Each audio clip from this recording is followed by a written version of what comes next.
പുതിയ അധ്യയന വർഷം ആരംഭിക്കാനിരിക്കെ ജില്ലയിലെ സ്കൂൾ ബസ്സുകളുടെ പരിശോധന തുടരുന്നു. തൊടുപുഴ, ദേവികുളം, ഉടുമ്പൻചോല, വണ്ടിപ്പെരിയാർ എന്നിങ്ങനെ ജില്ലയിലെ സബ് ആർടി ഓഫീസുകൾ കേന്ദ്രീകരിച്ചാണ് പരിശോധന. ഇതിനായി പ്രത്യേക ടീം സജ്ജമാണ്. കഴിഞ്ഞ 16 മുതൽ പരിശോധനകൾ തുടങ്ങിയതായി അധികൃതർ പറഞ്ഞു. ജില്ലയിലാകെ 898 സ്കൂൾ ബസ്സുകളാണ് ഉള്ളത്.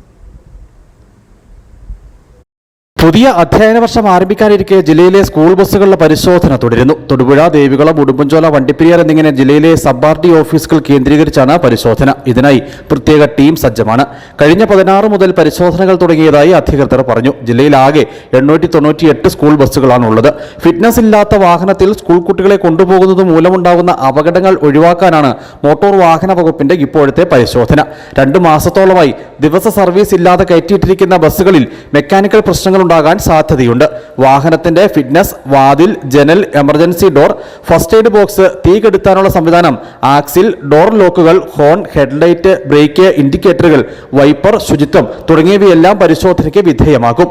വേഗപരിധി നിയന്ത്രണ സംവിധാനം, ക്യാമറ, GPS, കുട്ടികൾക്ക് ബാഗുകൾ വയ്ക്കാനുള്ള റാക്ക് തുടങ്ങിയവയും ഉറപ്പാക്കും. വിദ്യാഭ്യാസ സ്ഥാപനത്തിന്റെ പേരും ഫോൺ നമ്പരും ബസ്സിൽ രേഖപ്പെടുത്തിയിരിക്കണം. പെയിന്റിന്റെ കുറവൊഴികെയുള്ള ബാക്കിയെല്ലാം പരിശോധിച്ചാണ് സർട്ടിഫിക്കറ്റ് നൽകുക. പെയിന്റ് തീർത്തും മോശമാണെങ്കിൽ അവ പരിഹരിച്ചു വരാനാണ് ആവശ്യപ്പെടുക. തുരുമ്പ് പോലുള്ള കാര്യങ്ങളുണ്ടെങ്കിൽ ഫിറ്റ്നസ് ലഭിച്ചേക്കില്ല. ഫിറ്റ്നസ് ലഭിച്ചിട്ടുള്ള വാഹനങ്ങളിൽ സ്റ്റിക്കർ പതിപ്പിക്കും. ഡ്രൈവർമാർക്കും ആയമാർക്കും ബോധവൽക്കരണ ക്ലാസ് നൽകും. ഡ്രൈവർമാർക്ക് റോഡ് സുരക്ഷാ ക്ലാസ്സിൽ പങ്കെടുത്തതിന്റെ സർട്ടിഫിക്കറ്റും നൽകും. ഇവരുടെ ലൈസൻസ് കാലാവധിയും വാഹനത്തിന്റെ രേഖകളും പരിശോധിക്കും. സ്കൂൾ തുറക്കുന്നതിന് മുമ്പ് പരിശോധന പൂർത്തിയാക്കാനാണ് മോട്ടോർ വാഹന വകുപ്പ് ലക്ഷ്യമിടുന്നത്.